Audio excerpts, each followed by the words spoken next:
Frecuencias opuestas. Muy buenas tardes, ¿cómo están mis queridos radioescuchas? Bienvenidos una vez a su programa Frecuencias Frecuencias Opuestas. opuestas. El día de hoy tenemos un invitado muy especial que ahorita lo van a conocer, porque el tema también requería a alguien que conociera de lleno de este tema. Así es, ¿Por qué? amigo. ¿Por qué, amiga? Como en cada programa te saludo, mi amiga y compañera Marianita Martínez. ¿Cómo estás, Marianita? Amigo, muy contenta, muy feliz de estar aquí platicando de este tema que viene, lo vamos a decir rápidamente, a raíz de un programa anterior en el que platicábamos del Día de Muertos, amigo, y empezamos por ahí a platicar de este tema y surgió la idea. Amigo, ¿qué tema vamos a tratar el día de hoy? Y además hay que recordar que este tema, bueno, para los que nos están escuchando, iba a ser grabado un poquito antes, pero bueno, por tiempos de nuestro invitado, lo vamos a grabar hasta el día de hoy. Y era a raíz que justamente el día 16 de noviembre fue el Día de la Gastronomía aquí en México. Exactamente, o sea, como que todo lo hilamos. Así es. Entonces, justamente de eso vamos a hablar, de qué es la gastronomía y por qué México es un lugar tan importante dentro de este aspecto. Pero, Además, amigo, por ajá, ahí ya nuestro invitado nos confirmará si sí o si no, o por qué, pero por ahí desde el 2010 es declarada y considerada Patrimonio Cultural del Inmaterial de la Humanidad, junto con el uso del comal, del metate y las ollas de barro. Entonces, amigo, creo que sin más tenemos que preámbulos, platicar. amiga, Claro haz que los sí. honores, por favor. Claro que sí, el día de hoy nos acompaña el chef Iván Hernández Guiot. Él tiene una especialidad en gastronomía y cultura española, es licenciado en gastronomía, es docente, está en el Consejo Gastronómico de Veracruzano, es una asociación civil, apoyó y estuvo plantando el Festival de Jalapa y su cultura. Bueno, es conocedor y hacedor de mucho y tiene por qué estar aquí porque sabe y nos va a platicar. Gracias, Iván, por estar con nosotros. Hola, ¿qué tal? Muy buenas tardes. Muchísimas gracias por la invitación. Al contrario, muy agradecido con ustedes. Buena tarde. Buenas tardes. Ahora, así que vamos a entrar de lleno a lo que es el tema, Iván. ¿Qué es la gastronomía? Para todos aquellos, y me incluyo a lo mejor que no sabemos cómo entender la gastronomía, ¿qué es la gastronomía? Claro que sí. Bueno, creo que esta es una pregunta muy frecuente, ¿no? Y en verdad creo que hay muchísimas definiciones de lo que puede ser gastronomía. Sin embargo, si nos vamos a una parte etimológica, viene el nombre del griego, ¿de acuerdo? En donde se divide en dos la palabra, que es gastros, que significa vientre o estómago, y nomos, que significa ley, ¿no? Hablando muy específicamente qué es la gastronomía. Sin embargo, pudiéramos entender que la gastronomía es el estudio que se tiene de los seres humanos con la alimentación, con la relación que se tiene de los alimentos, el ser humano y en el entorno, ¿no? Pudiéramos entenderlo como un poquito más fácil de esa manera. Okay. Ok, ok. Ahora bien, viene la segunda pregunta. ¿Por qué consideramos entonces a México como este país culturalmente uno de los, no sé si de los pioneros o de los que mejor gastronomía tienen a nivel mundial? ¿Qué nos hace distintos a otros países? Bueno, la verdad es que México es conocido a nivel mundial por su gastronomía porque tenemos todo. La verdad es que tenemos un país bastante rico, tenemos diferentes ecosistemas, encontramos diferentes tipos de ingredientes en lo que algunos países pudieran tener como cosas exóticas, por ejemplo, que en algunos países digan la piña es difícil de encontrar, ¿no? O si nos vamos a los países orientales, Asia, en donde de repente poder comer frutas y demás es bastante complicado. Aquí en México se nos caen del árbol de que puedas tener fuera de la casa o en algún parque y no le damos esta importancia. La verdad es que las tierras de México son bastante nutridas, son muy benéficas para esta parte gastronómica y que nos aporta muchísimo, ¿no? Tenemos muchísimos sabores, tenemos muchísimas texturas, tenemos muchísimos colores, ¿no? Y que esto enriquece completamente. Tenemos una cocina de mestiza, una cocina criolla, una una cocina que viene de nuestros ancestros, pero también tenemos esta combinación y esta mezcla de ingredientes y esta relación que hay con el viejo continente en cuanto a este mercado que se da, ¿no? Y que surgen nuevos platillos, surgen nuevas costumbres, nuevas tradiciones y que también van enriqueciendo día con día nuestra gastronomía, ¿no? Entonces, podríamos decir que esta multiculturalidad que existe dentro de la comida mexicana es a raíz de esta propia colonización, de este intercambio cultural que a lo largo de la historia hemos tenido.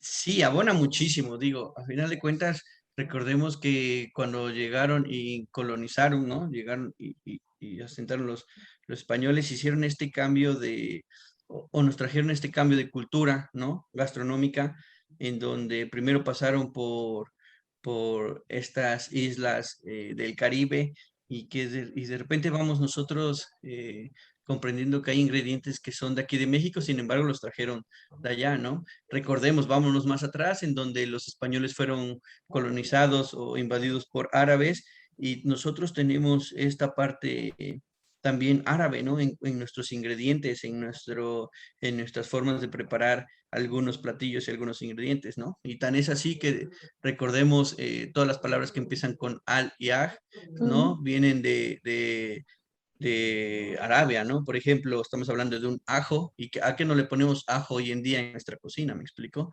Estamos hablando de un ajonjolí, estamos hablando de una albahaca, ¿me explico? Entonces, esto enriquece nuestra gastronomía, que también de por sí nuestra gastronomía ya era rica, ¿no?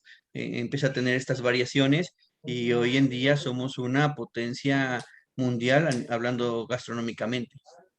Sí, y retomando un poquito lo de la tierra, es cierto por ahí lo que dice, ¿no? Que de lo último que aquí en México te puedes morir es de hambre, porque bien lo plantean hacia el sur del país, hacia la zona de la Ribera Maya, hacia Yucatán, Tabasco, toda esta parte que prácticamente puedes aventar desde tu ventana un hueso de una fruta y en algunos años vas a tener esa fruta porque bien nos comentas, es una tierra muy fértil la que tenemos, ¿no?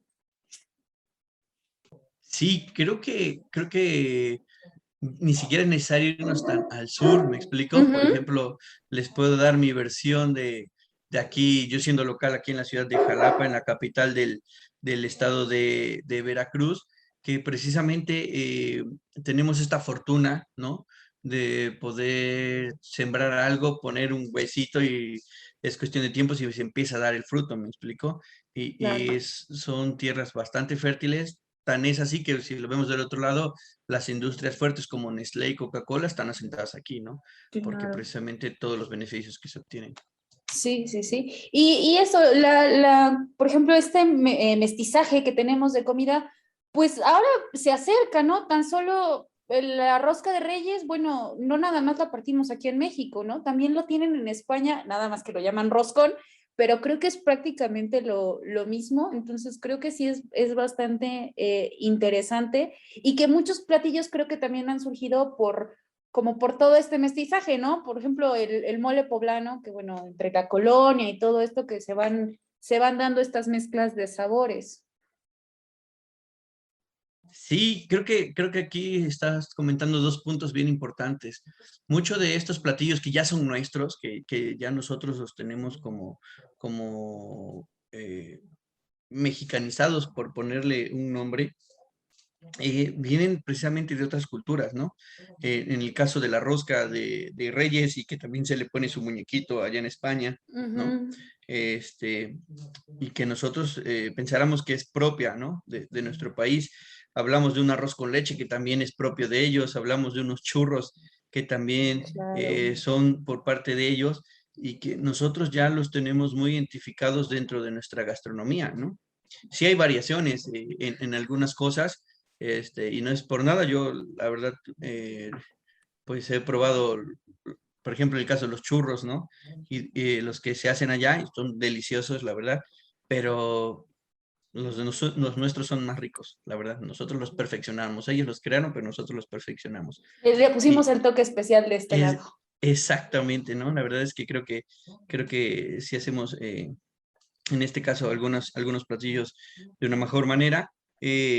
También creo que lo que comentabas ahorita del mole, esa es una historia bastante interesante, ¿no? Porque de repente sí nos quedamos en que quién hizo el mole, y que las monjas y demás, y en dónde surgió, y que en Puebla y todo, pero si nos vamos a la historia, si nos Ujú. vamos a esta parte de la investigación, precisamente recordemos que antes la parte eclesiástica, el clero, era el que tenía el poder, y no son como de repente ahorita yo he escuchado a algunos compañeros o alumnos de, es que las monjitas las minimizamos de alguna manera. Y no es por ahí, al contrario, antes el poder estar dentro de este gremio era gente pudiente, gente adinerada, era gente que, que venía de las grandes familias, ¿me explico? Y que sus hijas eran monjas y que era un honor y un orgullo. Entonces, lo que se aportaba a esta parte, a los conventos y demás, era de lo mejor que había en cuanto a ingredientes gastronómicos. Incluso la Ujú. demás gente ni siquiera podía tener acceso a ellos. Total. Entonces, son historias como bastante interesantes, bastantes culturales, ¿no? Y que nos aportan muchísimo. De repente nosotros vamos dándoles como otros toques, pero no podemos perder de vista en que la estamos minimizando, y al contrario, hay que tener en cuenta desde dónde vienen, ¿no? Sí, sí. Pues esta historia, ¿no? Del chile en nogada también, que a partir de justo de las monjas se empieza a desarrollar esta historia y no sé si es completa la historia así, pero era pues no sé si un concurso o era un pleito, ¿no? Entre qué conventos y qué hermanas eran las que hacían el mejor chile en nogada y según entiendo, de acuerdo a la congregación que lo hizo, van a variar y van a cambiar algunos ingredientes.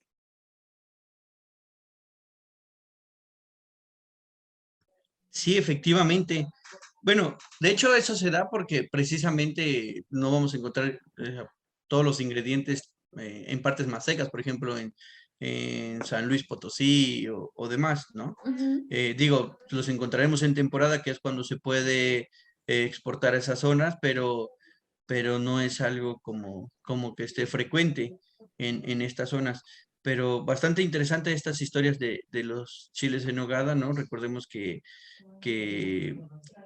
surgen igual de un convento, ¿no? De las Agustinas, si no mal recuerdo, en Puebla, Ujú.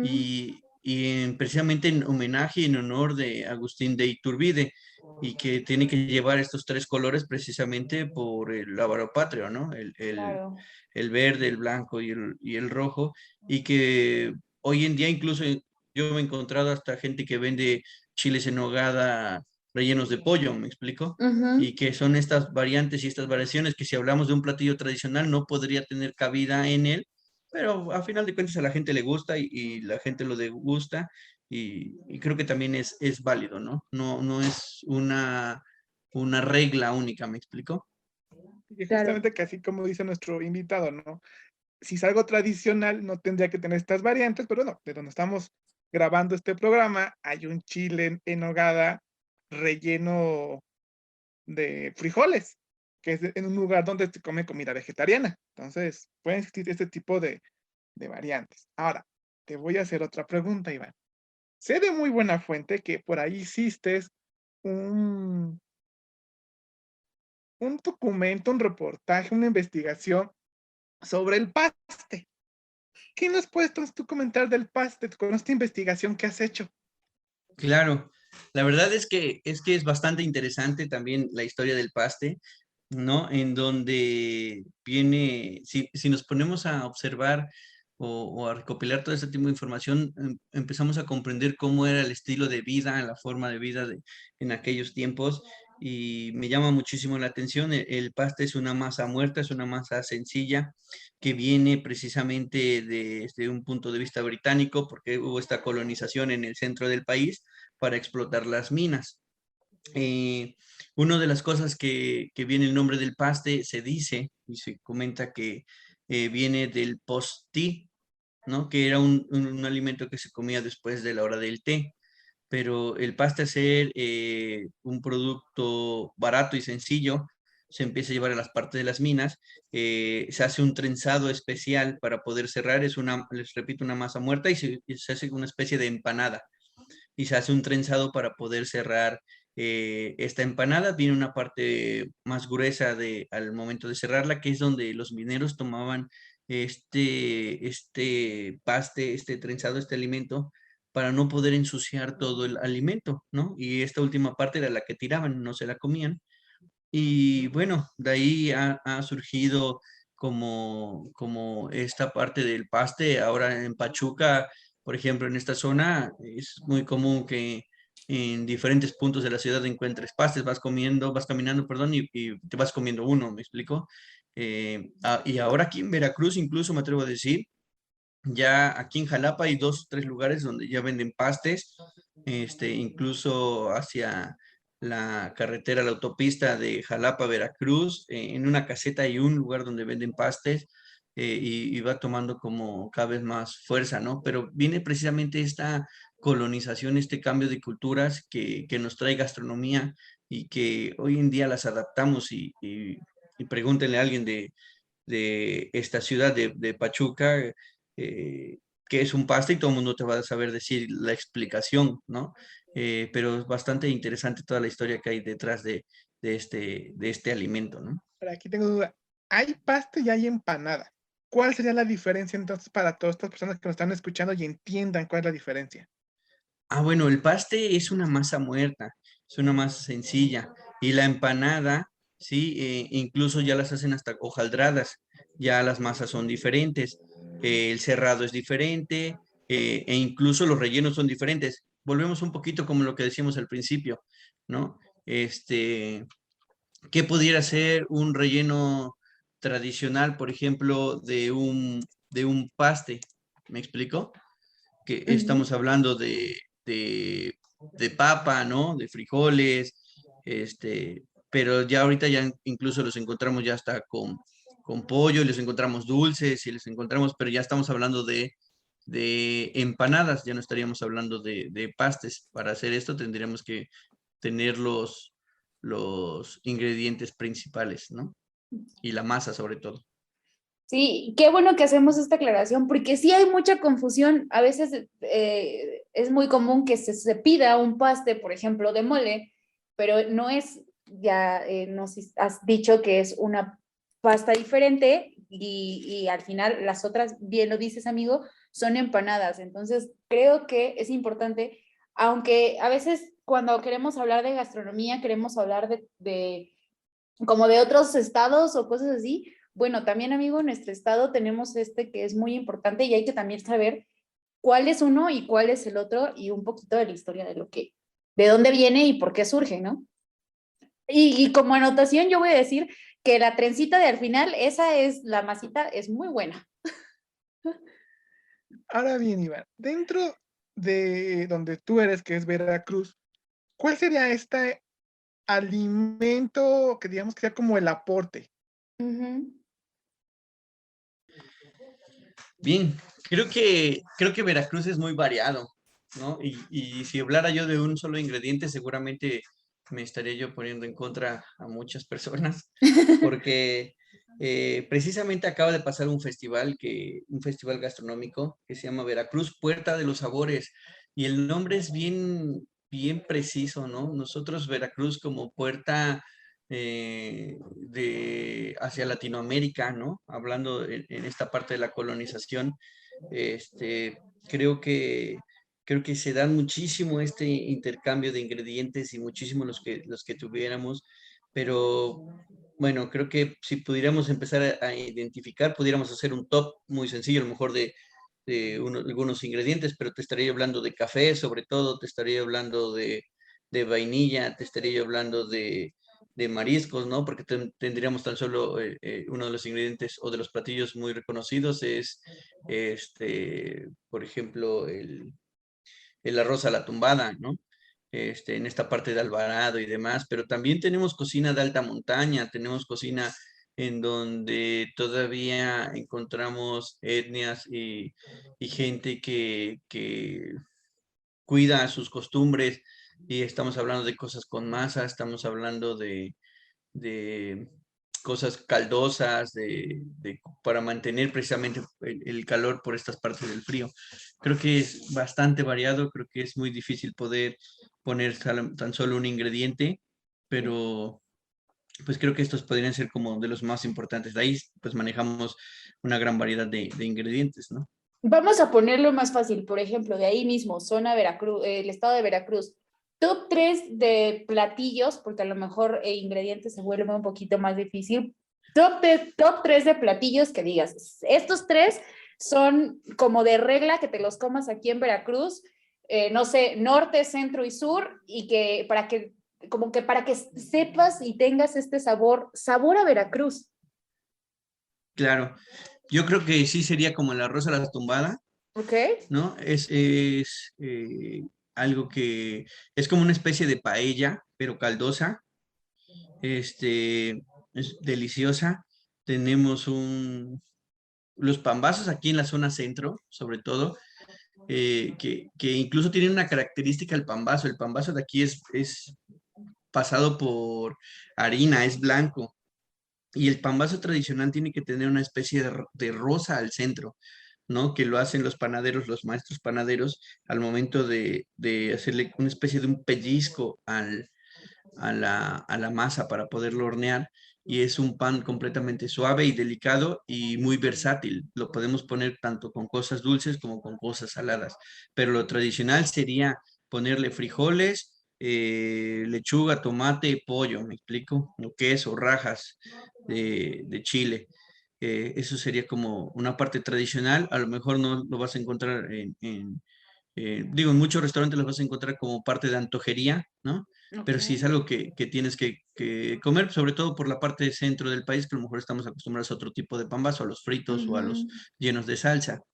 Y este, pues creo que en esta parte me quedaré con esto. Los dulces típicos también de esta zona son muy llamativos, tenemos las cocadas, tenemos este, estos dulces que son como especie de tipo de leche, ¿no?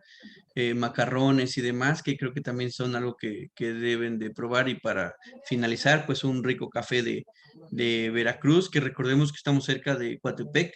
Coatepec o fue conocido por muchos años como la capital del café a nivel mundial. Sí, es un café que está arriba sobre los 1000 metros de altura y que tiene unas buenas notas al gusto, buena acidez, y que se lleva muy bien con los postres, ¿no? Es una zona completamente cafetalera y que ha puesto en el mapa al estado a nivel mundial durante muchos años. Ok. Duda, bueno, quiero suponer, por tomate es el verde, ¿cierto?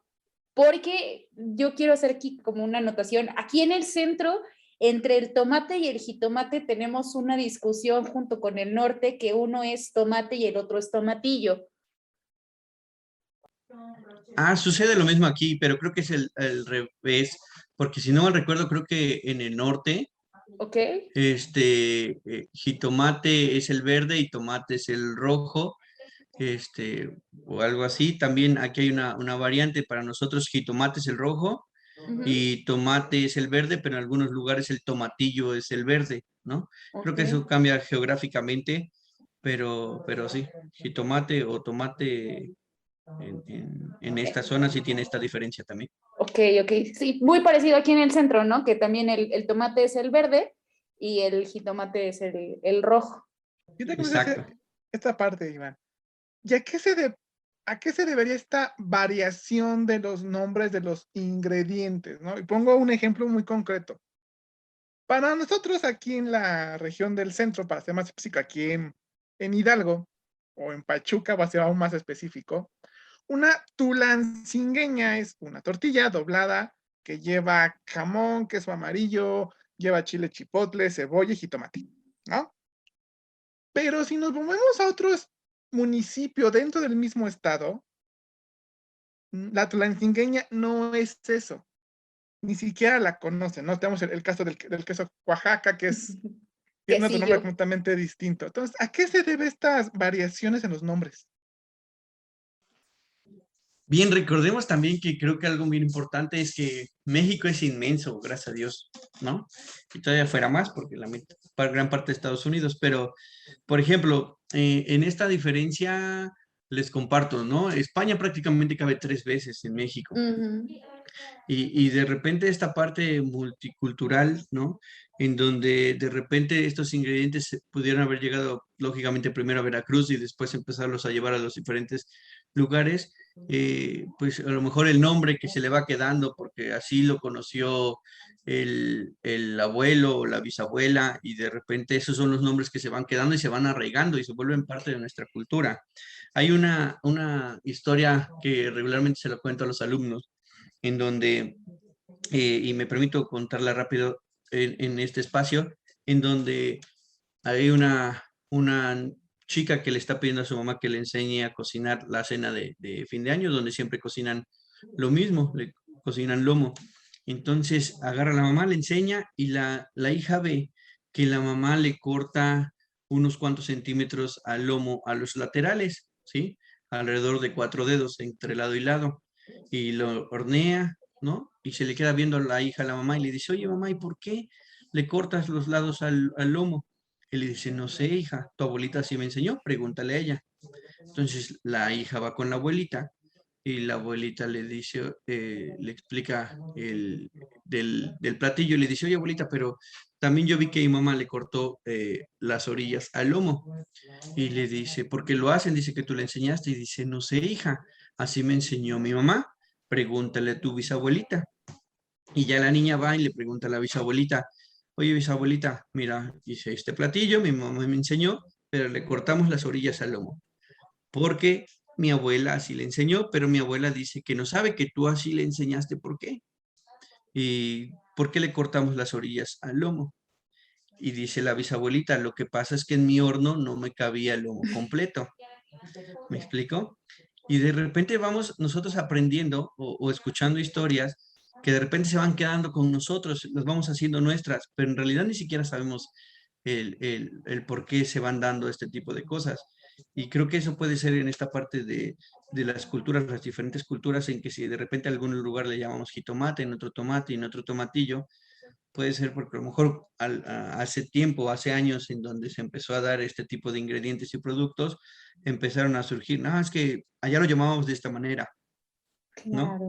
Y a lo mejor era una confusión y se fue quedando. Ujú. Entonces creo que es algo bien importante esto, que de repente vamos haciendo estas tradiciones o estos nombres, pero mucho ni siquiera tiene que ver con algo muy específico, sino conforme se fueron dando las cosas. A partir del uso y de de la repetición, ¿no? A lo mejor se da mucho. Exacto.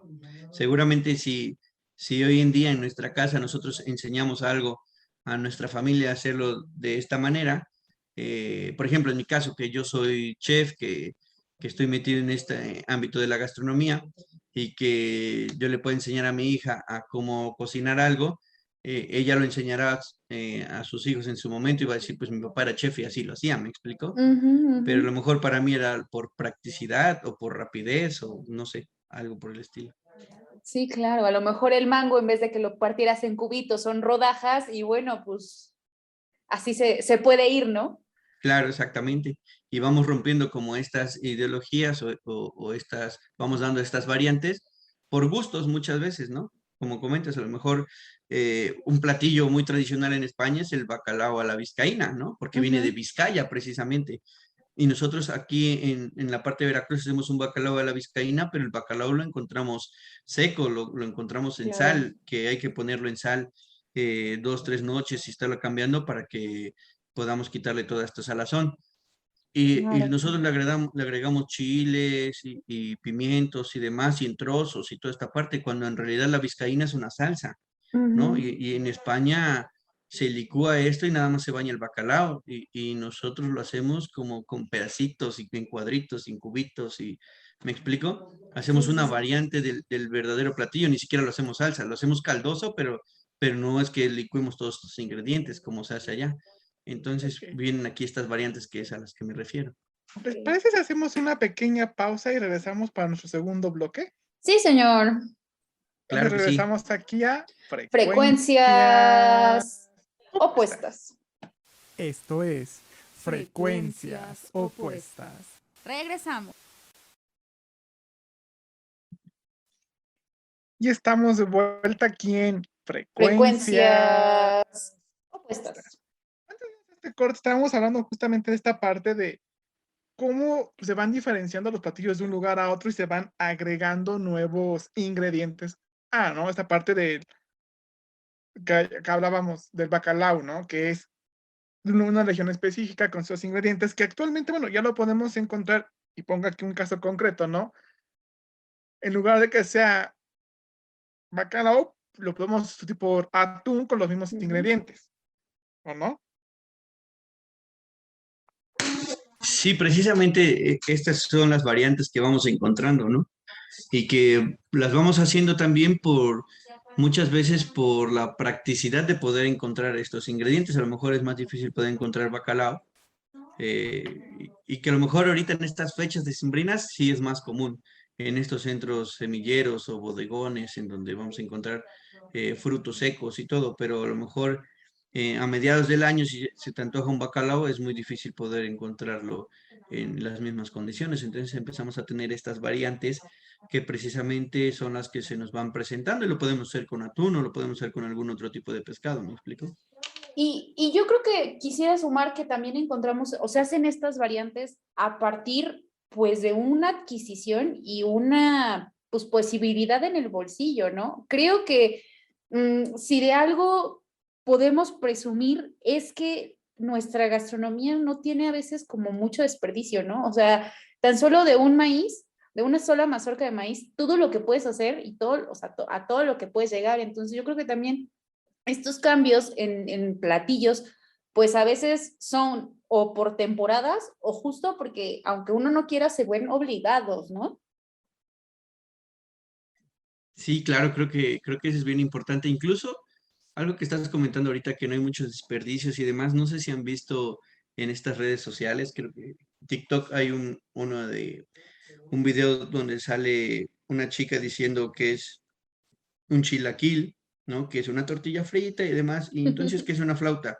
Ah, bueno, es otra tortilla frita, pero enrollada, y ¿qué es? Una enchilada, y así se van en Sí, sí. diferentes, y tenemos una gran variedad de platillos que los hacemos con nuestra base, con nuestra tortilla, que es nuestro ingrediente principal gastronómicamente hablando, ¿no? La base del maíz y que estamos sacando las tortillas. Pero también sucede en otras cocinas, ¿me explico? Pero de repente si lo hacemos aquí en México está mal, pero si lo hacen en otros países está bien, ¿me explico? Y el caso está en Italia, por ejemplo, que tienen pastas cortas, pastas largas, pastas rellenas, pero al final de cuentas la pasta es la misma, ¿me explico? Si tienes una pasta larga, por ejemplo, y la planas, pues estamos hablando de un fettuccini, pero si la hacemos redonda, estamos hablando de un espagueti, pero si la hacemos más corta y menos ancha, entonces estamos hablando de un linguini, ¿no? Pero también si lo cortamos y le hacemos rollito, estamos hablando de unos tornillos, o si lo hacemos de otra forma, estamos hablando de un pene, o si estamos hablando de otra cosa, estamos hablando de diferentes tipos de pasta, ¿me explico? Pero en eso está bien, pero si lo hacemos nosotros no está bien. Pero bueno, creo que tiene que ver mucho la parte de la cultura en la cual se desarrolla México, pero que es algo importantísimo. Hace tiempo, no mucho, creo que 2, 3 semanas tuvimos una plática que nos decía una de las cocineras tradicionales de humo de la zona norte del estado de Veracruz, y decía que los cocineros que no saben hacer una tortilla, pues no servimos para ser cocineros, y de repente me sonó como impactante, ¿no? Dije, es un estigma bastante marcado, ¿no? Pero conforme fue dando la plática, fui comprendiendo a lo que quería llegar, ¿no? Y hablamos tan solo de la comida callejera. En la comida callejera, ¿qué encontramos regularmente en todos lados?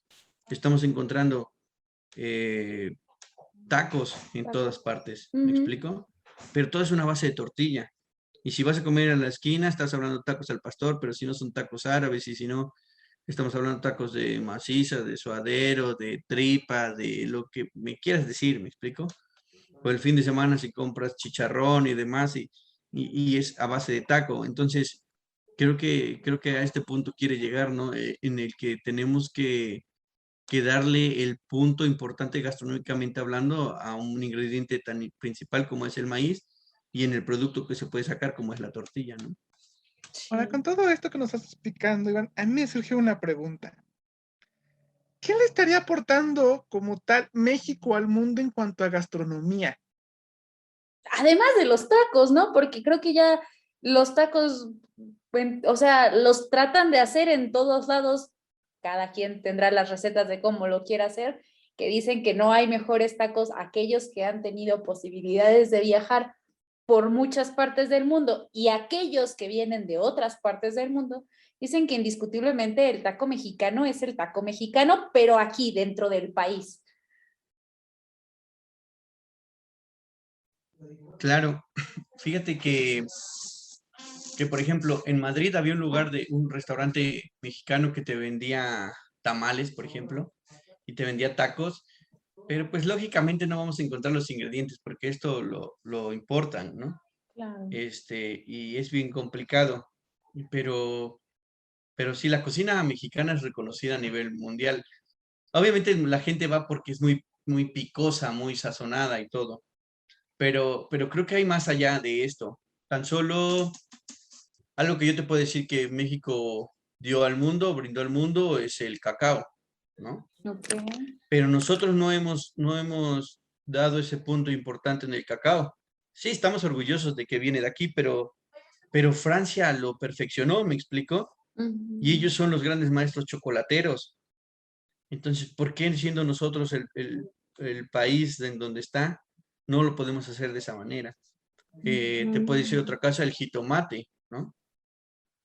Es de esta zona, ¿no? De toda la parte mesoamericana, pero Italia lo perfeccionó en sus salsas, ¿no? Y es en este intercambio de culturas que se dan. Entonces, una buena salsa de jitomate para las pizzas, para las pastas y demás, pero ¿por qué nosotros no lo podemos potencializar de esa manera? Entonces, creo que estos son algunos de los ingredientes que podemos estar considerando que estamos poniendo al mundo. Digo, otra de las cosas, por ejemplo, si nos vamos a la parte de las bebidas destiladas, estamos hablando de un tequila, por ejemplo, ¿no? Que ya estamos muy posicionados a nivel mundial con tequila y que de repente ahora ya se está haciendo con el mezcal y seguramente más adelante será con la caña de azúcar, ¿me explico? Entonces, Sí, sí. que creo que esta es la parte importante en donde nosotros tenemos que ir sumando, apostando y abriéndonos camino en este sentido. Pero de repente no somos tan, no observamos, creo yo, tan más allá de lo que estamos exponiendo. Me atrevo a comentar también el caso de una chef que es de Coatepec. Eh, no tengo el gusto tal cual así de conocerla directamente. Se llama Alejandra, es una chef que ella trabaja con la parte del café. Y obviamente conocemos que Coatepec es sinónimo de un buen café, pero no hay un platillo a base de café, ¿me explico? O sea, sí puedes ir a degustar una buena taza, pero ¿por qué no lo hablamos gastronómicamente? Y ella está trabajando en este rubro, en esta línea, de poder generar buenos platillos a base de café, porque seguramente el día de mañana alguien más lo va a hacer, ¿me explico? Y ni siquiera, inclusive ni siquiera aquí de México, a lo mejor, por ejemplo, Colombia, que también tiene buen café, o Brasil, que son, ellos producen unas cantidades enormes, estratosféricas de café, ¿no? O sea, podemos decir que falta muchísimo por explotar los propios ingredientes nativos, ¿no? Sí, la verdad es que yo creo que sí.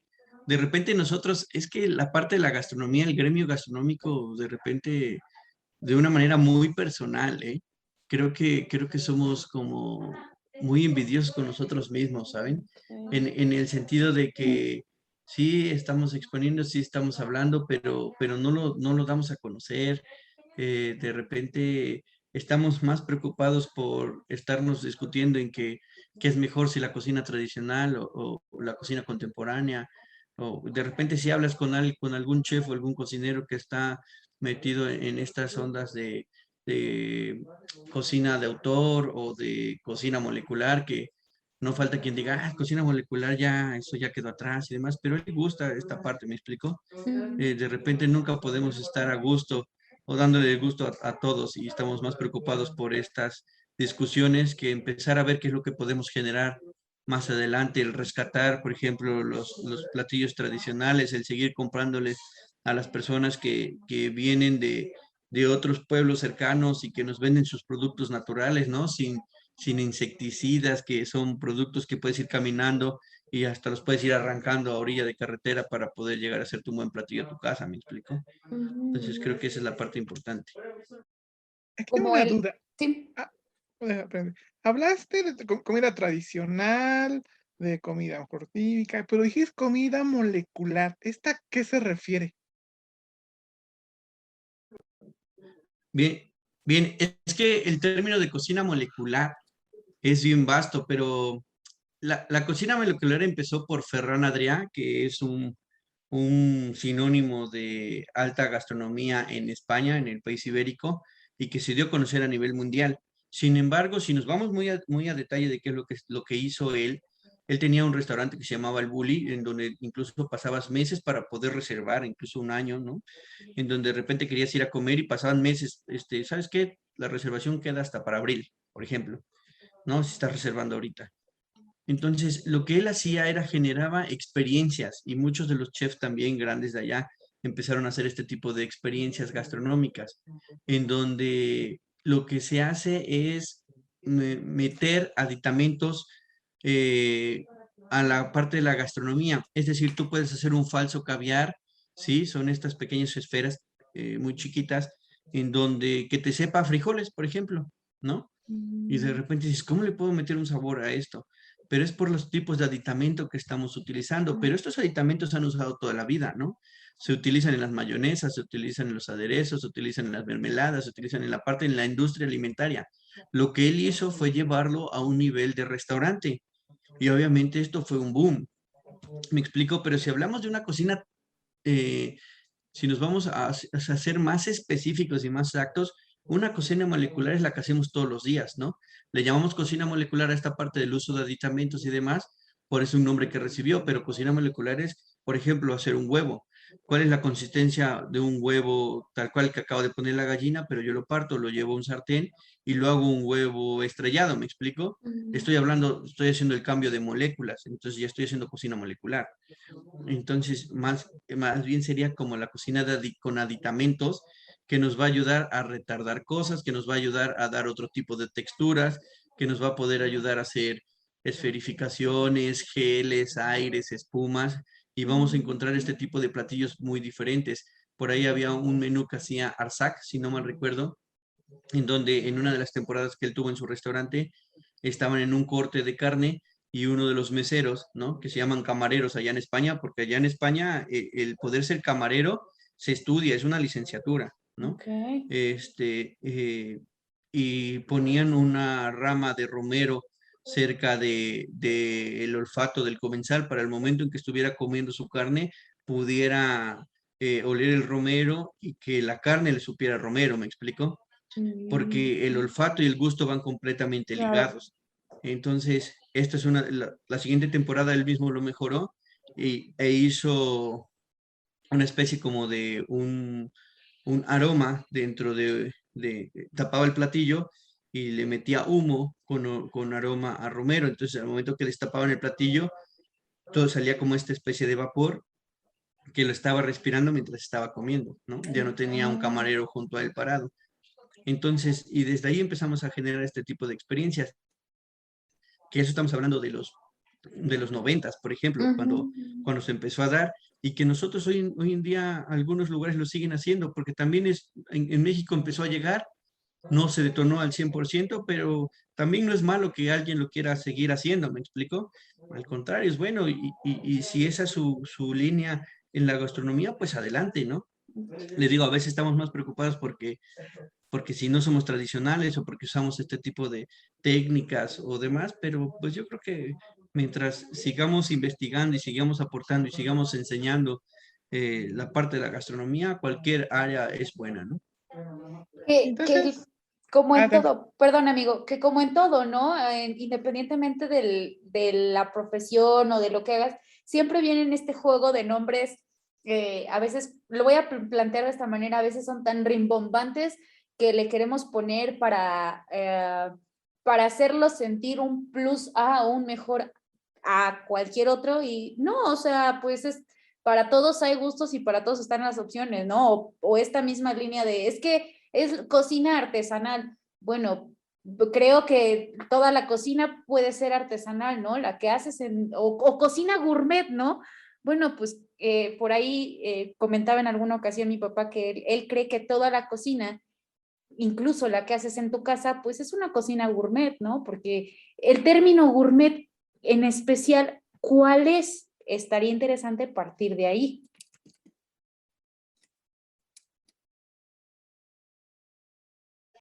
Exacto, creo que primero tendríamos que ver cuál es la definición de gourmet, pero qué es, aparte de la definición de gourmet, que es saber qué es lo que cada una de las personas comprende por gourmet, ¿me explico? Ujú. Porque gourmet, si hablamos de la parte gastronómica, estaríamos hablando de que de un gourmet gastrónomo, por ejemplo, es Ok. alguien que es exquisito en el paladar, ¿me explico? Como un Ujú. sibarita, ¿no? Como que estamos buscando el plus, pero mucho se ha metido ya en nada más vender una idea, ¿me explico? En vender esta Claro. experiencia. De repente vuelvo a lo mismo, los restaurantes ya estamos buscando generar experiencias en donde vaya el comensal y de repente busque y salga impactado y demás, pero recordemos que también las experiencias son una vez, ¿me explico? Claro. También tenemos que ver hacia dónde va enfocado, focalizado tu restaurante, que si lo estás haciendo hacia ese punto no tiene nada de malo, pero de repente si quieres tener lleno todos los días, pues a lo mejor sí va a ser un poquito complicado, porque también, Mm, digo, Ferran Adrià solamente hay uno, ¿no? Y lo claro. podemos superar, claro, pero ser como él es un poco, pues no es posible, ¿no? Ujú, Entonces, ujú. tendríamos que ver, definir exactamente ahí qué es gourmet. Mejor hablando gastronómicamente, un gourmet gastrónomo es de un paladar exquisito, de la búsqueda de algo más delicado, Ok, más detallado, ¿no? ok. Una buena presentación, el que puedas tener hasta la última hoja bien detallada, tu plato bien limpio y demás.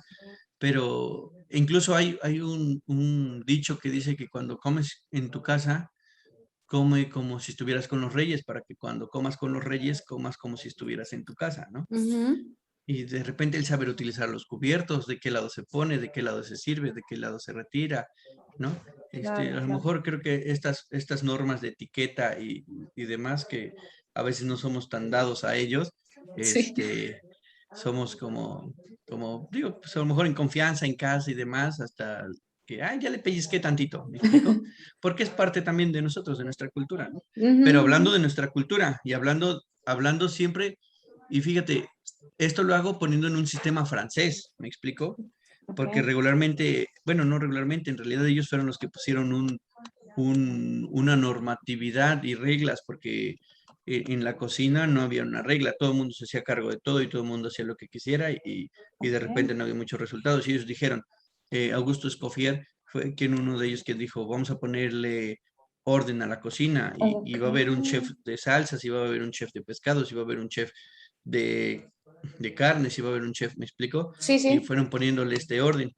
Pero Ok. si nos vamos a la cultura árabe, por ejemplo, pues lo normal y lo tradicional es comer al centro de la Ujú, mesa ujú. y en donde vamos a estar agarrando con la mano Claro. pampita y como si estuviéramos, como cuando ya se lo están acabando los frijoles en el plato y de repente te queda el pedacito de tortilla y dices, ah, con este lo limpio. Sí, sí. Así precisamente, ¿no? Y es parte de las culturas. Entonces, te digo, la parte gourmet a lo mejor la estoy tomando en una parte francesa, pero en realidad las culturas, cada cultura tiene sus aportes y sus Claro. características, ¿no? De cada punto. Ok, ok. Ahora, hago la siguiente pregunta. ¿Hacia dónde va la cocina mexicana y por qué la hago? Muchos de nosotros a lo mejor no estamos tan familiarizados con este entorno de la gastronomía y únicamente conocemos a aquellos chefs que vemos en la televisión, por decir un nombre, ¿no? Vemos al famoso chocolatero, vemos al chef Stolfer. Entonces, son sí son chefs que son reconocidos, pero a lo mejor no son estas caras nuevas que están encaminando a lo que es la nueva generación, la nueva forma gastronómica del país. ¿Hasta dónde va? Bien, creo que esa es una pregunta interesante. ¿Hacia dónde va? Pues yo creo que México sigue posicionándose de manera gastronómica. La semana pasada veía yo lo de los 50 mejores restaurantes de Latinoamérica, y si tienen la oportunidad, búsquenlo, así, googleenlo. Eh, y contabilizaba yo precisamente cuántos restaurantes tiene cada país. Perú está encabezando en el ranking, ¿me explico? Porque ellos tienen el lugar 1, el lugar 2, el lugar 3 creo que es un restaurante de Brasil y tienen el lugar 4. Ujú. De los 50 mejores restaurantes de Latinoamérica, Perú tiene 9, pero él lleva 1 y 2 y 4, o sea, y ellos tienen dos tipos de cocina, la cocina moderna, que es parte de la colonización, pero la cocina criolla. Y ellos son muy, muy referentes de su cocina, que de repente nosotros aquí en México, creo que ya hoy en día está dándose este cambio y empezamos a cuidar más la cocina mexicana, pero de repente, lo digo muy abiertamente y sin afán de ofender a nadie, pero en diferentes escuelas que he tenido la oportunidad de estar y demás, de repente es, ¿quién da cocina mexicana? Ah, no, es que mi especialidad es la cocina italiana, ¿no? Y en su momento yo lo hice, o sea, de repente preferí irme a estudiar a España y estuve allá un tiempo y estuve trabajando en Madrid y estuve trabajando en las Islas Canarias, estuve trabajando en Sevilla y toda esta parte, pero de repente cuando yo regresé dije, bueno, y sé hacer buenos moles, por ejemplo. Ujú. Entonces, de repente sí nos preocupamos por verlo de afuera y estar en línea con lo de afuera, pero no estamos en línea con lo de adentro. Entonces es ahí donde he empezado a investigar y a cuestionarme y a tener contactos, y en donde he tenido la oportunidad de conocer cocineros tradicionales, en donde he tenido la oportunidad, por ejemplo, de esta cocina tradicional de humo que de repente son eminencias, ¿sabes? ¿Qué le voy a enseñar yo de hacer con una tortilla que una señora que lleva 60 años haciendo tortillas? Me explico que le enseñó su mamá y su abuelita que llevan tantos años, ¿no? Entonces, de repente, pero sí creo que la comida mexicana se está posicionando muy bien y en esta parte de, regresando al top de los 50 restaurantes, por ejemplo, eh, México, si no me recuerdo, tiene 11 restaurantes, de los 50 tiene 11 y Argentina tiene 11. Mm. Entonces, creo que a- estamos tan focalizados a hacer cosas eh, muy, muy, muy llamativas, voy a utilizar la misma palabra, el rembombante, ¿me explico? El Ujú. queremos hacerlo tan inmenso y, y ahorita que tuve la oportunidad de convivir con el chef Pablo Salas, él en una cena maridaje que dio aquí en la ciudad de Jalapa, él está dentro de los 50, ¿no? Es el número 44, creo. Está en Toluca y con su restaurante Amaranta, y él cocinó algo súper sencillo, ¿no? Hizo codornices con unos berros y unas hojas y demás, y dice, mientras sea menos, es más. ¿No? Claro. Yo me focalizo al sabor y no a lo tan llamativo. Aparte que se veía sencillo su plato, pero llamativo, estaba delicioso y estaba muy marcados de sabores. Entonces, Ok. creo que eso es a donde podríamos apostarle, al que de repente empecemos no a rescatar porque no se ha perdido, ¿no? Ujú. Pero el continuar con este legado gastronómico mexicano y que podamos seguir estar orgullosos de él mismo, ¿no? Voy a retomar aquí un poquito el comentario. ¿Por qué se da o cuál será la, no sé, la idea como en general, ¿no? Sin agraviar a nadie, que se dé entre el gremio gastronómico, el que escojan, justo tú lo dices, ¿no? En su momento tú lo hiciste y decidiste buscar estudiar cocina exterior y no la mexicana, ¿no? Quizá va a ser muy simple en el comentario que voy a hacer, ¿no? Porque a veces preferimos cocinar un salmón a una mojarra. Totalmente de acuerdo que son dos pescados completamente diferentes y son sabores completamente diferentes, pero a veces decimos, ay, no, como que mojarra no, mejor un salmón. O sea, ¿por qué hacen esa separación? En general, ¿no? A lo mejor habrá temas muy en específicos. Claro, creo que es un tema que se da en la gastronomía como se da en muchos otros, en otros ámbitos, en otros factores, de repente vuelvo a lo mismo. Creo que nosotros, es parte de nuestra cultura pensar que si lo hacemos o si lo traemos de fuera o si lo hacemos de fuera o si lo hace alguien más, es mejor que si lo hacemos nosotros mismos o aprovechamos nuestros mismos ingredientes, ¿no? Ujú. Yo lo comentaba precisamente en este festival que hubo, de repente el que podamos traer chefs tan importantes, ¿no? Ricardo Muñoz ahorita, por ejemplo, aquí en Jalapa, en los festivales y demás, que sabemos que es una eminencia, que todo lo que ha aportado a la gastronomía y demás, pero si lo traemos aquí a la capital, no me interesa porque está dentro de la capital, ¿me explico? Pero si lo hiciéramos en otro estado, en Puebla o en México, incluso pago hospedaje, pago transporte porque es en otro lado. Voy a utilizar el término malinchista, Ujú. ¿no? Que es un término común, pero sin embargo también creo que no sería un término correcto porque, bueno, ya ahí hablaríamos de historias y de amores y otras cosas que esta persona creyó y confió, ¿no? Ujú. Pero creo que es un término común como para poder eh, darme a entender que es a lo que quiero llegar, ¿no? De repente pensando en que si es de fuera es mejor, y eso sucede, le digo, en todos lados.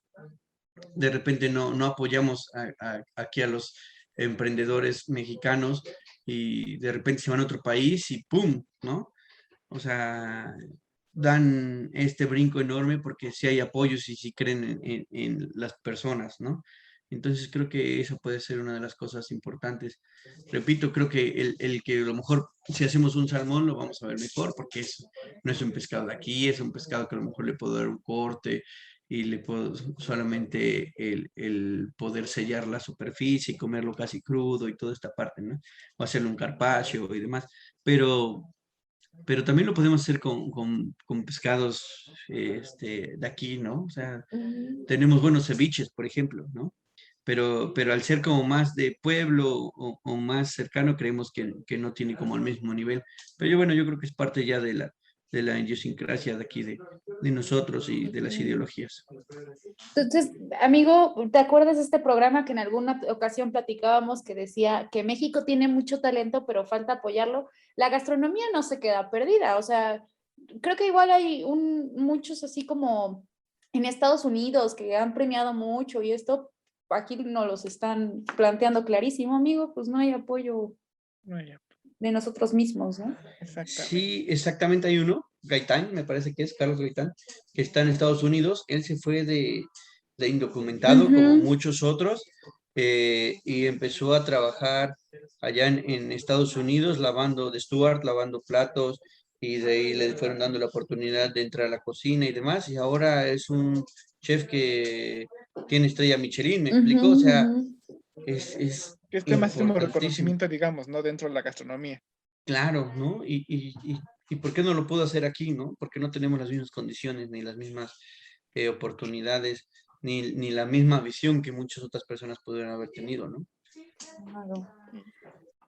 Al inicio del programa estábamos hablando de esta multiculturalidad, si podemos llamarlo de una forma, que existe dentro de la propia gastronomía mexicana. ¿Existen algunas rutas, así como características de gastronomía a nivel México, Iván? Sí, la verdad es que existen diferentes rutas, diferentes vías que recordemos primero que estas rutas gastronómicas, estamos hablando de la parte turística, está el turismo gastronómico.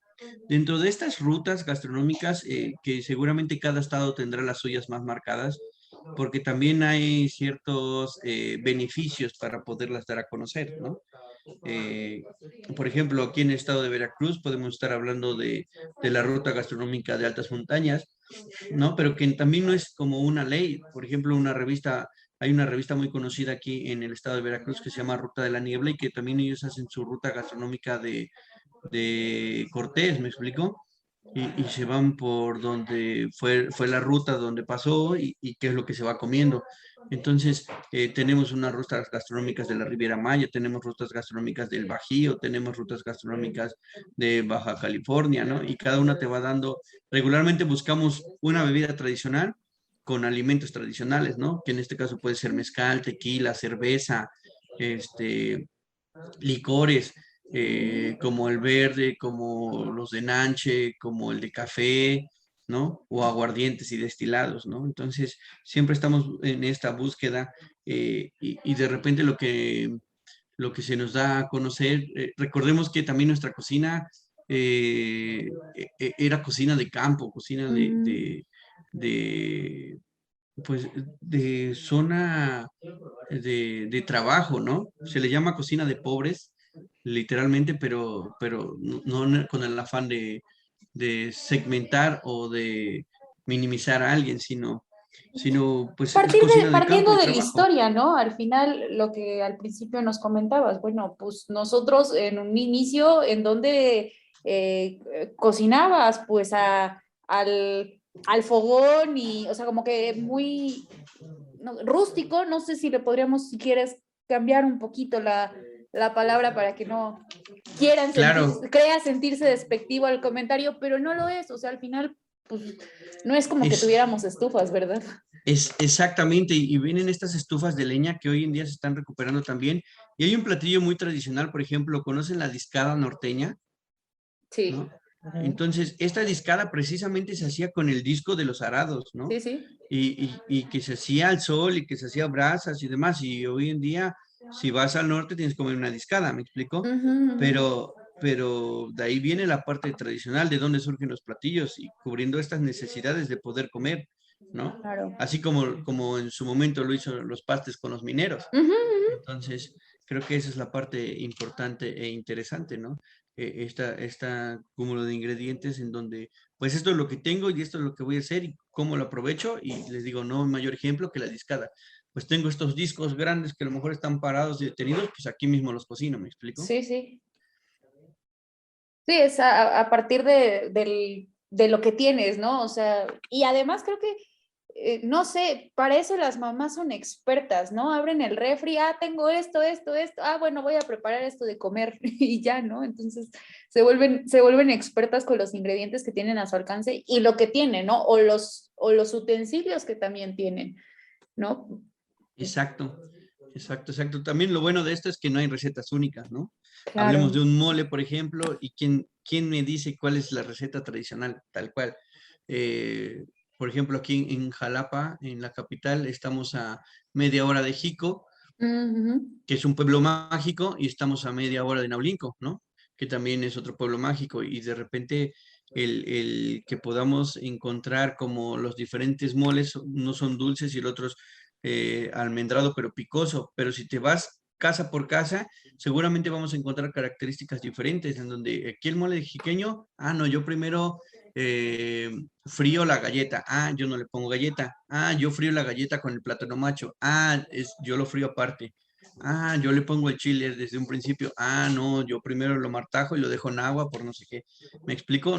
¿Cuál es la Ujú. receta tradicional? Porque así se les enseñaron las madres y las abuelas y las bisabuelas. Entonces, cada casa tiene su propia receta. No pudiéramos decir, esta es la base del mole jiqueño y de aquí surgen las demás, ¿no? O sea, no hay forma.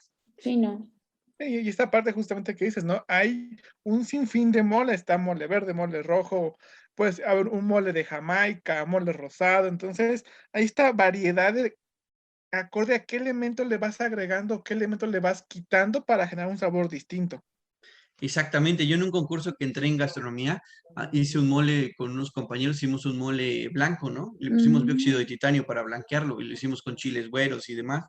Entonces, Uy. digo, y surge de una idea que alguna vez un chef en Puebla nos hizo un comentario y de repente dijimos, bueno, ¿y por qué no lo podemos hacer, no? Ujú. Y de repente lo utilizamos para un concurso. En nuestra vida lo habíamos hecho, pero nos aventamos a hacerlo para este concurso. Entonces, digo, ahí vienen estas variantes, ¿no? Más o menos aproximadamente, porque yo sé que son muchísimos ingredientes los que hay en general en la cocina mexicana, en la gastronomía mexicana, aproximadamente cuántos ingredientes, no sé, como esenciales tenemos. Yo sé o encontré ahorita en información que, por ejemplo, la cocina italiana son alrededor de 11 ingredientes básicos. En México, ¿cuántos son? Aproximadamente. Bien, si hablamos de ingredientes básicos tal cual y pudiéramos resumir la cocina mexicana, estaríamos hablando del chile, tomate, ¿no? Ujú. Tal cual, y el maíz, ¿no? Ok. Que son base de nuestros ingredientes de la cocina mexicana. Estamos hablando de cocina mexicana, prácticamente son estos. Ok. De ahí vienen las variantes, chile, tomate y maíz, y de ahí surgen un montón de cosas, ¿no? Pero de ahí si le empezamos a agregar, ¿cuántos ingredientes más? Estaríamos agregando de la cebolla, el ajo, eh, y empezamos a aumentar hierbas de olor, ¿no? Ok.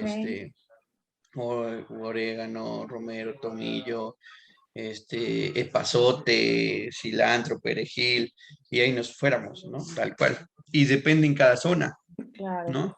A lo mejor yo te puedo decir unos aquí, pero a lo mejor ustedes allá en Hidalgo me dicen, es que sabes qué, nosotros sí somos más de esto, ¿no? Ujú, ujú. Entonces creo que eso es bien importante. Pero si habláramos de 3 ingredientes, yo me quedaría con estos 3 ingredientes básicos en todo el país, que sería el chile, el maíz y el jitomate. Ok. Digamos que con estos, no voy a decir que el 100% de la cocina mexicana, pero o sí, o el 80% de la cocina mexicana se cubre con estos 3 ingredientes. Sí, yo creo que sí se cubre un gran porcentaje de ellos, ¿no? Ya si estamos hablando de tamales, si estamos hablando de tacos, si estamos hablando incluso hasta de pastas, ¿no? Que ya Ujú. las mexicanizamos también. Ya te comes ahora una pizza de frijoles con chile, ¿me explico? Ok, ok. Entonces ya empezamos a mexicanizar este tipo de ingredientes. De alguna u otra manera, en su forma, digamos, pura, si lo quisiéramos llamar de alguna manera, o en una variante, ¿no? Por ejemplo, la del maíz que decimos, la hoja para la parte de los tamales, por ejemplo, que ya, o bueno, hasta la misma masa, ¿no?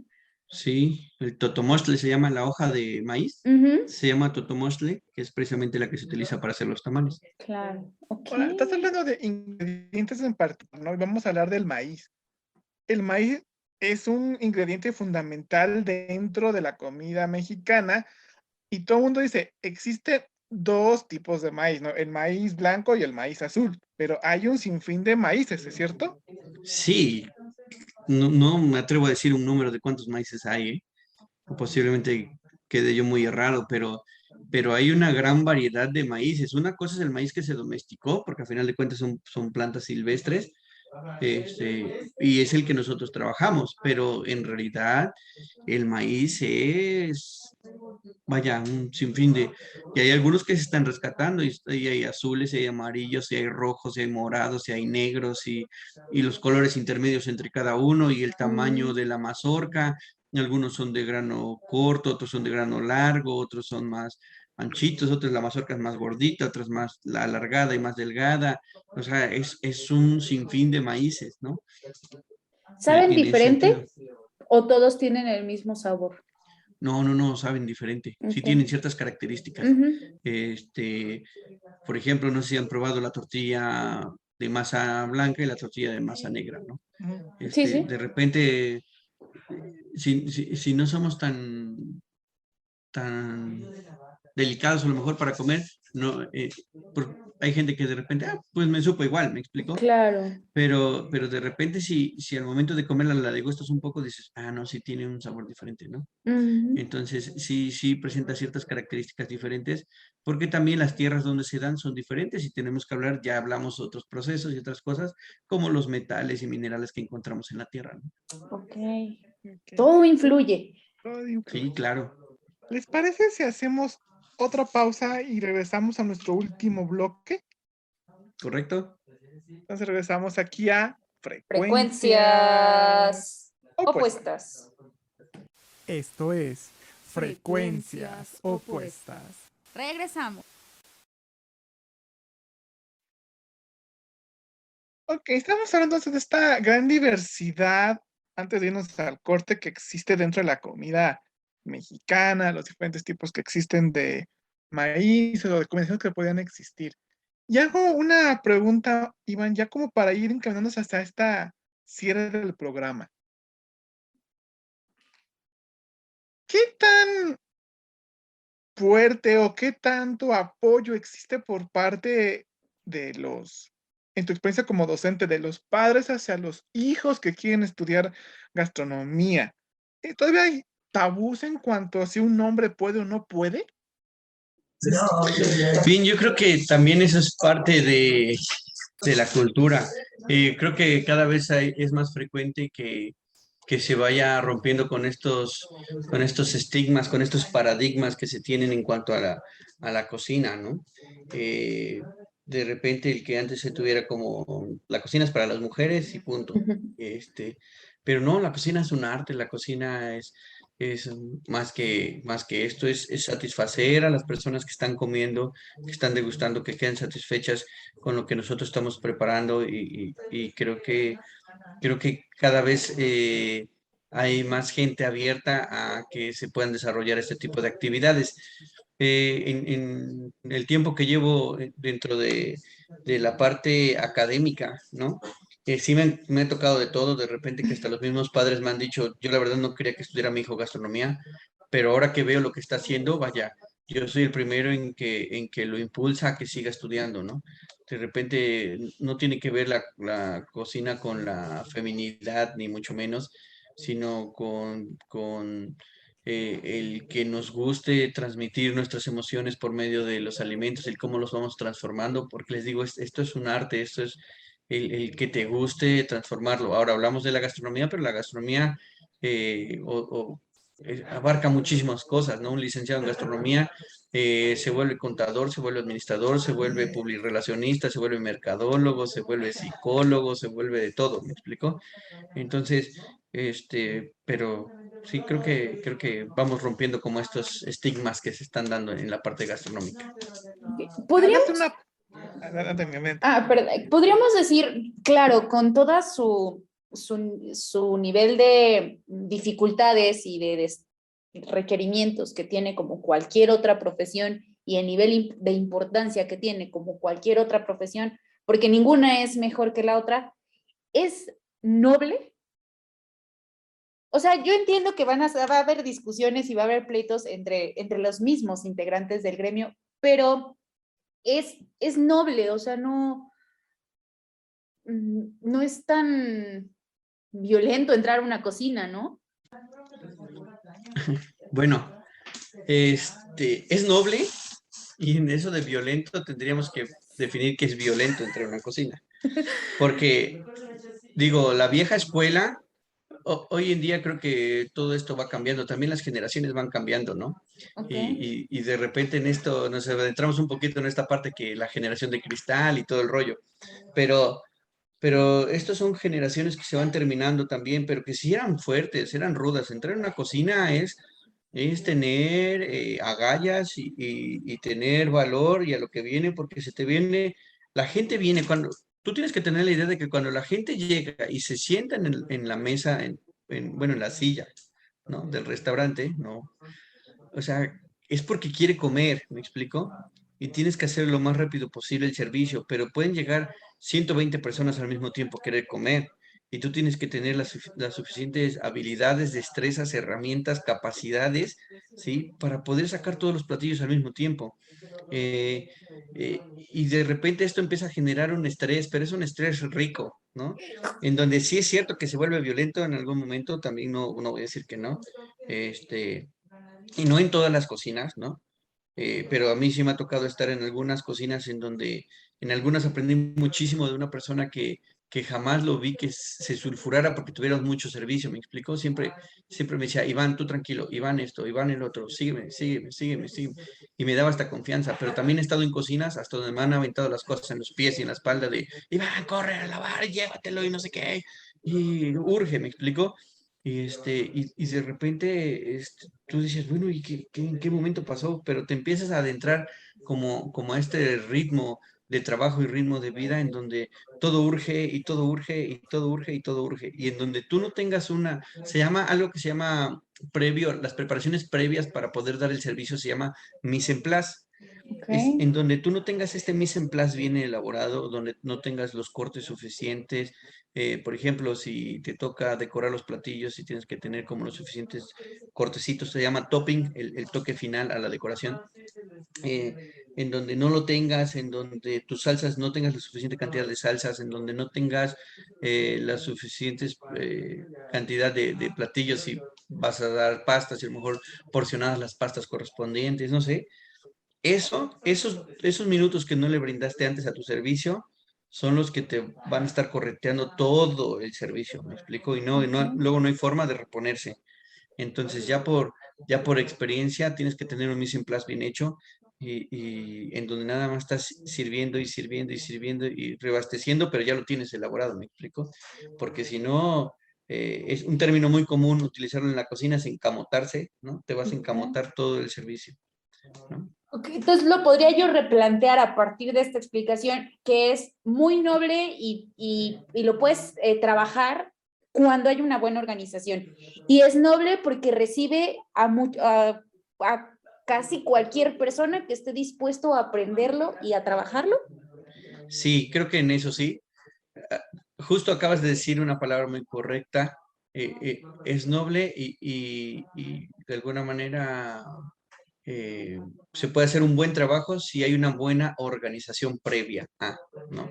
Pero si no, eh, es noble, pero te van a estar correteando todo tu servicio, Sí, ¿sabes? ya te llegaron los cocolazos por todos lados, Sí, como, por todos como a lados, sí. cualquier profesión, ¿no? Yo insisto, creo que todas las profesiones tienen su grado de dificultad y su grado de importancia, y creo que aquí parte importante tú la tienes muy bien, que es esto, ¿no? La organización, para que no te lluevan. Sí, exacto, porque si no, ya llevas arrastrando todo ese servicio. Y el Ujú. cliente insatisfecho, ya te reclama el mesero, pero también tiene que haber una muy buena comunicación con tu servicio de salón, ¿sabes? Con los meseros. Si de repente ven que ya está la cocina colapsando en algún punto, el mesero es cuando tiene que hacer tiempo. Y Ujú. en primer espacio es como muy buenas noches, bienvenido, lo empieza a atender y les puedo ofrecer algo de tomar antes de llevarles la carta, ¿me explico? Ujú, Que en ujú. esta te ofrezco algo de tomar, vas a perder unos minutos o vas a ganar unos minutos para cocina, si lo vemos desde otro punto de vista, en donde me vas a dar la oportunidad de empezar de al menos equilibrarme un poquito, ¿no? Y creo que todo lo hemos visto, de repente te llevan una bebida y enseguida les traigo la carta y pasan otros tanto de tiempo y ya te llevan la carta y enseguida les toman la orden, ¿no? A modo que a veces ya te acabaste la bebida y ni siquiera te han tomado la orden, ¿no? Que eso no tiene que suceder, no tiene que ser la manera correcta, pero de repente son estas técnicas o estas tips, ¿no? Ujú. Que se van utilizando dentro del gremio porque son necesarias poder replantearlas, ¿no? Para poder brindar un mejor servicio. Ok. Y a partir de esto me llegó aquí una nueva duda, si me lo permites. ¿Cuánto tiempo es recomendable, por ejemplo, a todas aquellas personas que nos están escuchando, que hagan pues este time, este break o este como respiro para retomar el ritmo en cocina? Porque, bueno, ha pasado que dicen los comensales, es que estoy media hora y no ha surgido nada, ¿no? O sea, por ahí en el tip, o depende. No, de hecho no hay este break, ¿sabes? O sea, todo es servicio, empezando el servicio ya no paras. Ujú. Por eso es que tienes que tener todas tus preparaciones previas, tu mise en place bien hecho, para que a lo mucho lo único que tengas que hacer es reabastecer. Ok. Pero ya no tengas, ya no hay tiempo para volver a hacer, ¿me Ujú, explico? ujú. Digo, también hay de restaurantes a restaurantes, Sí, sí, ¿no? sí, Hay digo. restaurantes que te permite de repente sacar el servicio y si te falta algo, pues lo empieza a picar, lo empieza a hacer. Pero hay restaurantes en donde ni de chiste te da la oportunidad l- de hacerlo, ¿me explico? las dinámicas cambian. Claro, bastante. Con todo esto que nos estás diciendo, Iván, a mí me generan entonces dos preguntas que han sido ideas centrales de muchas películas. Y las voy a poner ambas vertientes. Por una parte tenemos esta película de La Casa del Ratón que nos dice, ¿una persona puede cocinar? Y por otra parte tenemos una película mexicana donde dice, de acuerdo a tu estado de ánimo, es cómo va a salir el producto y cómo vas a ver. ¿Qué tan ciertos son entonces estas dos vertientes? Bien, creo que también en estos puntos, por ejemplo, en la película de Ratatouille, eh, algo que yo le pongo a los alumnos es saberla, ¿saben? Porque de repente, ya saben, ¿no? Ay, ¿cómo vas a, para eso vine a la universidad, para ver una película de Disney, ¿no? Entonces, sin embargo, hay mensajes, y creo que ahorita ya se ha dado más a la luz, en donde son muy ciertos. Una es que tienes que confiar en tu equipo. Si no confías en tu equipo, si no tienes un buen equipo, ¿sí? No puedes sacar un buen servicio, ¿me explico? En otras que tenemos que transmitir emociones, en otras que tenemos que trabajar siempre limpio, en otras que tenemos que tener afilados nuestros cuchillos, en otras que tenemos que tener un buen sazón, ¿no? El de la abuelita, vaya. Y, y, y también estos sazones y demás son gustos adquiridos y son cosas que se van desarrollando. De repente sí hay cosas que son más fáciles para uno que para otro, eso no me queda duda en ello, pero no es alguien que nazca y de repente diga, es mi primer sopa y vaya, quedó lindísima. Sí podemos asemejar algunos toques o sabores, porque nuestra memoria va guardando estos sabores, hace un registro y el paladar también. Entonces, y de aquí vienen las catas, por ejemplo, ¿no? Que vamos haciendo estos registros, vamos generando memoria y de repente nuestras papilas gustativas ya identifican más fácil de, si está bueno, si está salado, si está dulce, si le falta, si está muy ácido, ¿me explico? Ujú. Pero esas son cosas que se van desarrollando con la experiencia. Obviamente que un niño que está cocinando con la abuela y la mamá desde los 5 años, pues lógicamente a los 10 años te vas a ver hacer algo excelente. Pero alguien que está estudiando gastronomía por hobby, porque de repente le quiere encontrarle el amor a la cocina, o porque le quiere viajar, o porque cree que va a estar saliendo en los programas cada 8 días, y que puede ser, ¿eh? Digo, a final de cuentas puede ser, Sí. pero pues obviamente no va a tener la misma experiencia ni la misma calidad que lo está haciendo el niño de 10 años, ¿me explico? O que lleva 5 años cocinando con la abuela, pero creo que son cosas que se pueden dar, creo que estas películas, si no nada más las vemos por verlas, si las observamos y las empezamos a identificar los puntos, creo que sí son muy funcionales. La otra que depende como estemos, creo que sí también es algo bien importante el que cocinemos con gusto, cocinemos con agrado, cocinemos, no es que te quede, a final de cuentas transmitimos energía, ¿me explico? Y ya nos meteríamos en otro rollo, ¿no? Para quien crea en esta parte y demás, pero pues somos energía, ¿no? Y nosotros al transformarla y demás podemos dar este toque especial y yo les aseguro que no nos vas a ver ni lo mismo, e incluso hasta para probarlo, ¿no? De repente, si estoy hasta triste o estoy un poco decepcionado y demás, lo voy a probar y ya ni siquiera le voy a dar la importancia, pero si estoy alegre, estoy feliz y de repente lo pruebo y digo, le falta un poquito más, o le falta sonarlo más, o lo voy a poner a fuego más lento, me explico, para que termine de reducir lo suficiente y potencialice sus sabores. Entonces, Sí. sí creo que es muy importante el que podamos cocinar de buena manera y con alegría. Esta famosa frase, ¿no? Cuando las salsas que dicen, cuando las preparan, es muy común que escuches, ay, ahora sí estaba enojada el que la preparó, ¿no? Sí, creo que se da mucho en que está picosísima y que estaba enojado, ¿o qué? Pero sí, Ajá. sí, creo que sí. Sí, sí, sí, sí.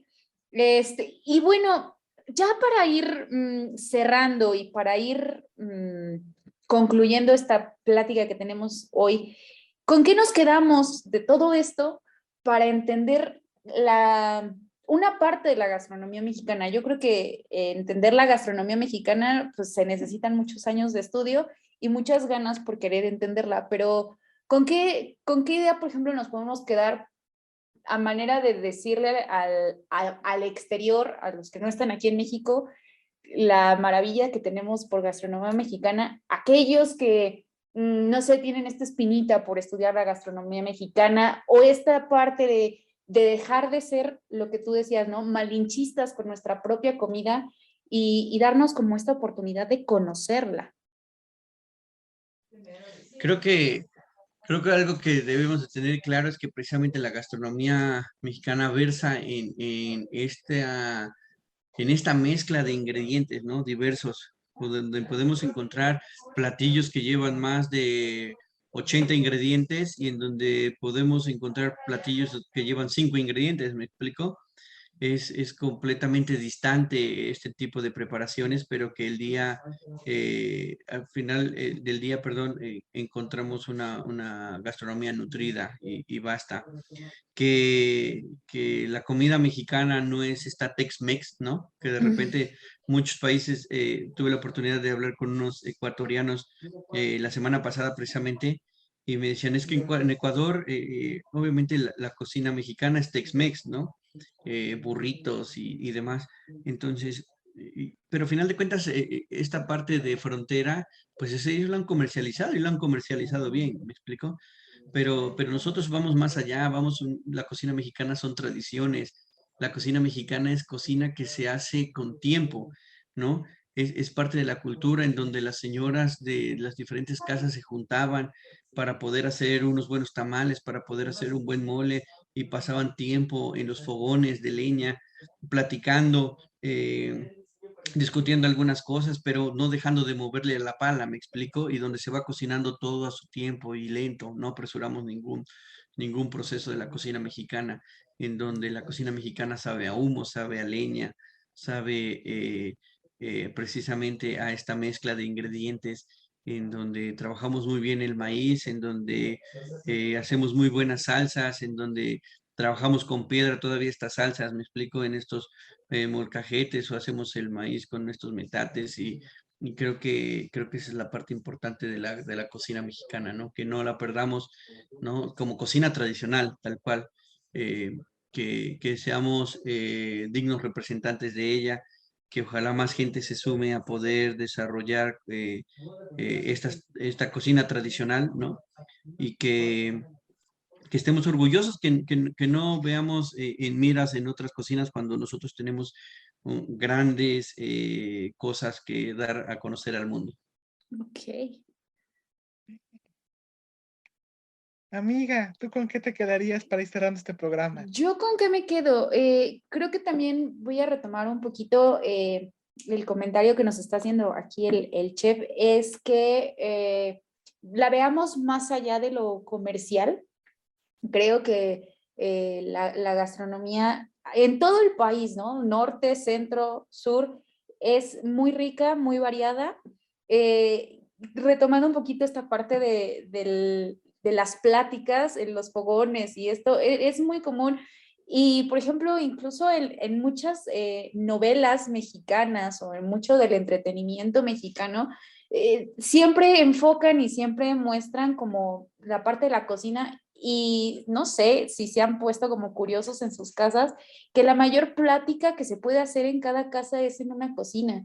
Entonces creo que me sumo también en esta idea de darle la oportunidad a comer los platillos mexicanos, no darle la oportunidad, sino no dejar que se pierdan, que tenemos mucho, que tenemos muy variado y que podemos tener el plato, bien lo plantea el chef acá, más rimbombante y con muchísimos ingredientes, o una quesadilla muy sencilla, pero que también pues está el maíz presente y que tenemos unos ingredientes muy versátiles que nos pueden dar mucho, entonces que la sigamos manteniendo. Sí, no digo que la comida del exterior sea mala, pero creo que también hay muy buenos platillos mexicanos y que son muy ricos. Amigo. Pues creo que igual me sumaría a esta parte que nos comenta el chef Iván, ¿no? No, pero estas tradiciones, recordar que toda nuestra comida es un cúmulo de experiencias que vienen desde nuestros ancestros y que no habría por qué cambiarlas por otros países, ¿no? Rescatarla, fomentarla y darle el peso que realmente necesita hacia el exterior. Sí, porque ya decíamos que hay mucho talento y hay mucho que aportar. Y lo están haciendo, ¿cierto, chef? Se está haciendo, pero falta mucho trabajo por hacer. Sí, claro, creo que el trabajo que falta es demasiado. Sin embargo, creo que se ha sumado y en estos últimos años ha habido este cambio de, pues, de conceptos y de actitudes de nosotros mismos dentro del gremio y que estamos sumando para poder llevar a cabo y poner en alto la gastronomía mexicana, ¿no? Le digo, tan solo algo bueno es que dentro de los 50 mejores restaurantes de Latinoamérica hay hay 11 de México, ¿no? Al igual que Argentina. Entonces, creo que vamos por buen camino y creo que el día de mañana, de seguir así, podemos ser o mantenernos dentro de estas miras a nivel mundial para una buena gastronomía. Ok. Y Antes rápido, para irnos antes, amigo, perdón, ¿en esta pandemia se vio afectada la gastronomía mexicana? ¿Se siguió manteniendo? ¿Creció? ¿Benefició? ¿Dañó todo? No, creo que pues como todo hubo eh, pues algunas bajas con respecto a la parte de la gastronomía, lugares tuvieron que cerrar, a lo mejor mismos productores tuvieron que trabajar menos cantidades y demás, como todo hubo una afectación. Sin embargo, creo que actualmente estamos en esta nueva reactivación económica que es la que nos va a mover nuevamente a toda esta parte y que obviamente tiene que empapa la gastronomía mexicana, ¿no? Ok. Amigo, de despedirnos, Chef, si nuestros escuchas quieren ponerse en contacto con usted, ¿dónde lo pueden contactar o próximos eventos que usted vaya a organizar para que se acerquen a ese conocimiento de la gastronomía? Claro. Bien, pues en mis redes sociales, así como Chef Iván Hernández Guiot, estoy tanto en Facebook como en Twitter y vamos a estar realizando ya para el siguiente año, bueno, ahorita aquí en la ciudad de Jalapa, para el día 6 vamos a llevar a cabo algo con respecto a 4, 5 y 6, con respecto a lo de roscas de reyes, la parte gastronómica y la parte para niños. Y muy seguramente por el mes de abril estaremos realizando algo que tenga que ver con cerveza artesanal. También aquí en la zona es muy, muy productora de cerveza artesanal. Algunos vinos y carnes asadas. Vamos a tener algunos estados invitados para que nos puedan acompañar. Y continuar con la 4ª edición de Festival Veracruz Puerta de los Sabores con el Consejo Gastronómico Veracruzano. Ok, entonces, ya saben, si quieren ponerse en contacto con nuestro chef de invitado del día de hoy, ya tienen sus redes sociales, de todos modos las vamos a poner ahí en la descripción del video para que tengan esta información. ¿Alguna otra cosa más, amiga? no, amigo, ahora sí que qué bonito es comer, que qué bonito es la gastronomía, que qué bonito es nuestro país, ya lo estábamos planteando desde hace mucho, amigo. Nada más que agregar, ¿tú algo más? Creo que no. ¿El Eso chef sería algo todo más que nos quiera decir? No, pues que digo, agradecerles por este espacio. La verdad es que me da muchísimo gusto que diferentes programas, que digo, entiendo que hablan de diferentes conceptos, diferentes ideas, pero que le puedan generar estos espacios a la gastronomía, porque es bien importante que la gente siga sabiendo qué es lo que está haciendo, qué es lo que está desarrollando, cómo se está trabajando, hacia dónde vamos o qué es lo que se ha hecho. Que nos sintamos orgullosos de nuestra cocina, de nuestra gastronomía, que apostemos en ella y seguramente vamos a continuar en el top gastronómico a nivel mundial. Yo creo que sí. Bueno, amigos, no nos queda más que agradecer a nuestro invitado. Muchas gracias, Chef Iván Hernández, por estar el día de hoy con nosotros y por haber tomado este tiempo para conversar con los radioescuchas.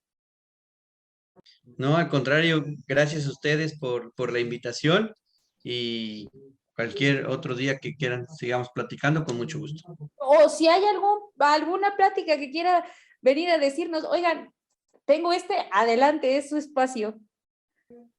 Muy amable, muchísimas gracias. Bueno, lo tomaremos en cuenta. Y más que decir por mi parte, amiga, no me queda más que despedir. Igual agradecer a ti como en cada sesión, como en cada programa. Aquí andamos, amigo. Y recuerda a todos nuestros radioescuchas, este es su programa Frecuencias opuestas. Ella fue Mariana Martínez Él fue Víctor Flores. y nos vemos la próxima semana.